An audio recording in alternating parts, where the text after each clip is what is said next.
Hey everyone, welcome back to Nephrology Board Review, on call series number 6.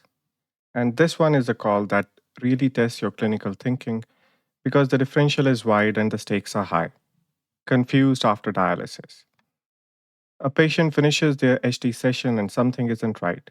They're disoriented, they're not making sense. The family says this isn't like them, and now you have to figure out quickly whether this is something benign like dialysis disequilibrium or something fixable like low blood sugar, or something catastrophic like a stroke. The good news is there's a systematic approach that gets you to the answer fast. Let's walk through it. So the call comes in, and this time it might not even be from the dialysis unit. It might be the patient's family. Dad just got home from dialysis and he's not making sense. His wife says this isn't like him. Now, when you hear confused after dialysis, your brain is going to want to jump straight to dialysis disequilibrium. And that might be the answer. But it's not the first thing you do. The first thing you do is check a finger stick glucose. It takes 10 seconds, it's completely non invasive, and if the answer is hypoglycemia, you've just diagnosed and treated a potentially dangerous condition in under a minute. Glucose first and always. I don't care what you think the diagnosis is, check the sugar before anything else. All right, you've checked the glucose. Here's the rest of your assessment. First, what was their mental status before dialysis? Were they at their normal baseline when they walked into the unit? Or were they already a little off? This is crucial. If the patient was confused before hemodialysis even started, then dialysis didn't cause the confusion. It was already there, and you're looking at a completely different set of diagnoses.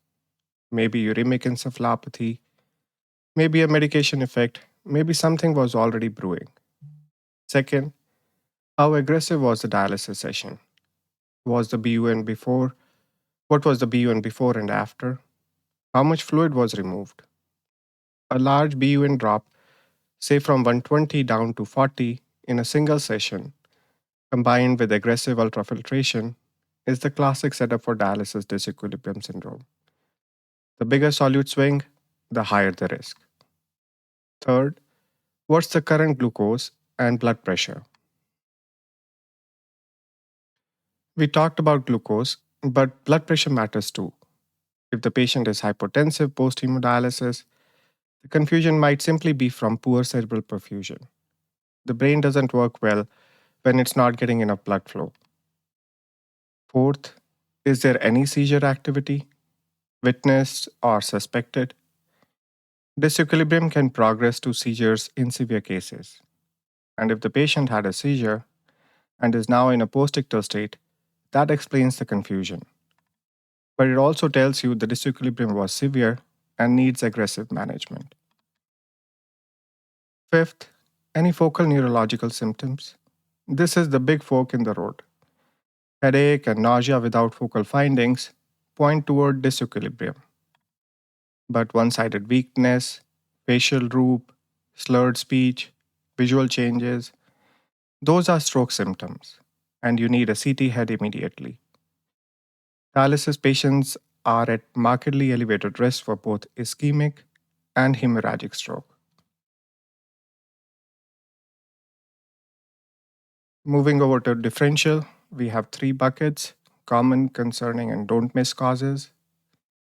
Among common causes are dialysis disequilibrium syndrome, hypoglycemia, and hypotension effect. So, dialysis disequilibrium syndrome happens when rapid solute removal during hemodialysis creates an osmotic gradient between the blood and the brain.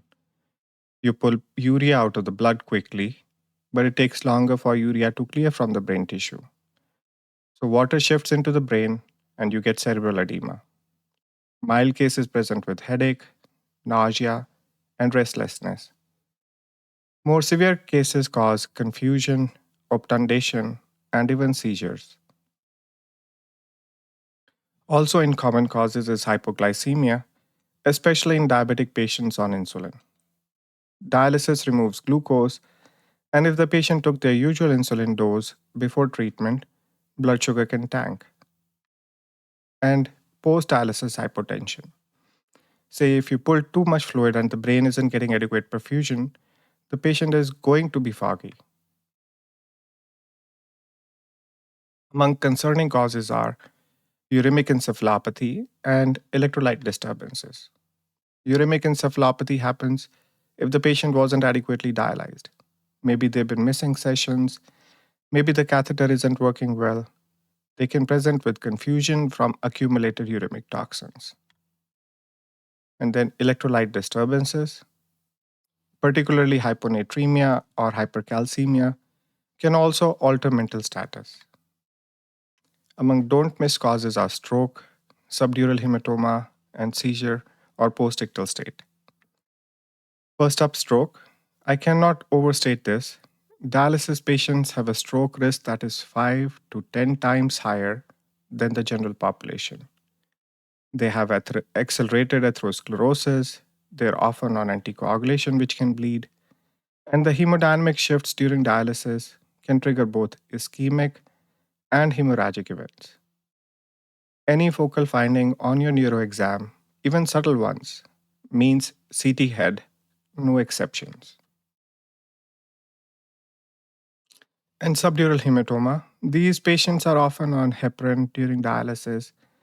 Many are on blood thinners for other reasons, and they also have uremic platelet dysfunction, which makes them bleed more easily.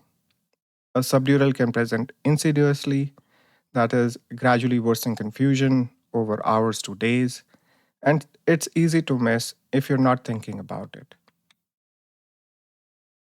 If the confusion is progressive or there's any history of a recent fall, even a minor one, get imaging. And seizure with postictal state, the patient may have seized without anyone even witnessing it, and now they are in postictal recovery phase, which looks a lot like confusion.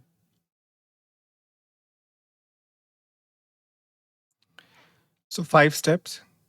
First, two should happen within 60 seconds of you seeing the patient. Step 1, finger stick glucose immediately. I've said it twice already and I'm going to say it one more time. Check the blood sugar. If it's 40, give dextrose and you may watch this patient wake up right in front of you. It's the fastest diagnosis to treatment pathway in all of medicine. Don't skip it. Step 2, check vital signs, especially blood pressure. A systolic of 80 after a session where you pulled 4 liters tells you a lot. The brain is just not getting enough perfusion. That's a volume problem, not a neuro problem. And it's managed with fluids and Trendelenburg, not with the CT scan. Step 3, do a focused neurological exam.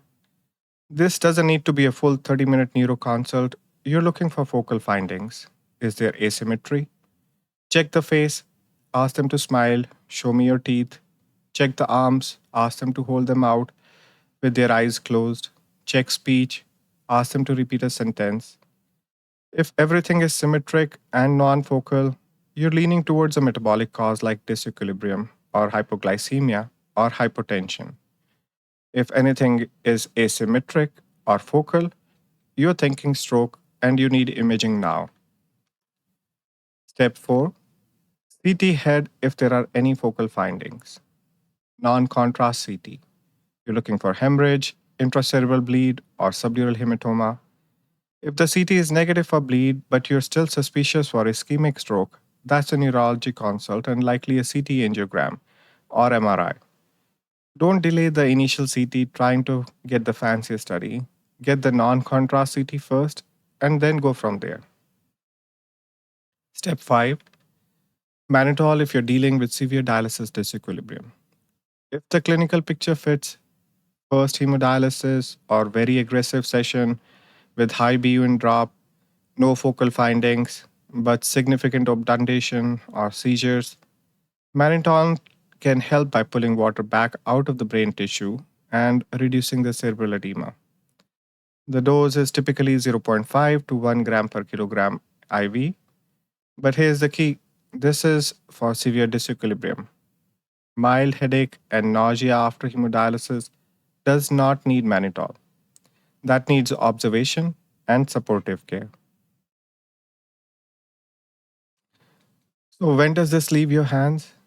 Any focal neurological findings, full stop. If there is a facial droop, arm drift, speech difficulty, visual field cut, or any asymmetry on your exam, this patient needs emergent imaging and likely a neurology consult. Do not sit on focal findings hoping they'll improve.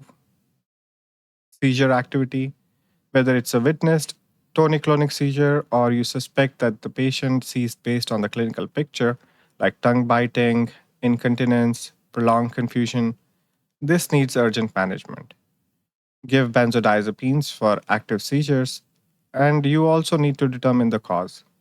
Was it disequilibrium, or was it a structural lesion, or was it due to a metabolic causes? Rapidly declining mental status. If the patient was confused and is now becoming obtunded or unresponsive, something is progressing. That could be an expanding bleed, or worsening cerebral edema, or escalating metabolic derangement. This patient needs a higher level of care.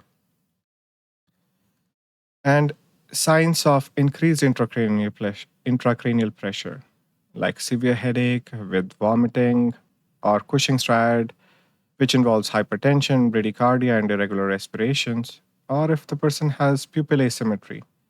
These are the signs that the brain is herniating, and this is a neurosurgical emergency. Time for a pearl and pitfall. The pearl: know who's at high risk for disequilibrium before it happens. Three risk factors are: first hemodialysis session ever, starting at a BUN above 150, and a rapid solute clearance, meaning you ran the blood flow rate too fast for too long on a patient who wasn't used to it. For these patients, the first HT session should be gentle, shorter run time, maybe 2 hours instead of 4, and lower blood flow rate. The goal is to take the edge off the uremia, not to normalize everything in one shot. You can always do more dialysis tomorrow. You can't undo cerebral edema. The pitfall: don't assume confusion is just dialysis. This is the trap. A patient is confused after hemodialysis, and everyone in the room says, "Oh, that happens sometimes." Maybe it does, but maybe this time it's a stroke. Maybe it's a subdural hematoma. Maybe it's a blood sugar of 30. You'll never get burned by checking a glucose or checking vitals and doing a quick neuro exam. You will absolutely get burned by assuming it's benign and sending the patient home. Do the evaluation every time. Screenshot time. Confused after dialysis, rapid response. Number 1, get fingerstick glucose immediately. Number 2, check vital signs including blood pressure. Number 3, do a focused neuro exam. Number 4, get CT head if there are any focal findings. And number 5, give mannitol if you're considering severe disequilibrium. Escalate if there are any focal neurological findings, seizure activity, or rapidly declining status, or signs of increased intracranial pressure. For high-risk patients are those undergoing first HT session or those with BUN above 150 and those who achieve rapid clearance. Go gentle on the first session. Pitfall: never assume confusion is just dialysis. Check glucose, check vitals, and do the neuro exam. That's on-call series number 6, Confused After Dialysis. This one is all about clinical reasoning. The protocol is simple: glucose, vitals, neuro exam.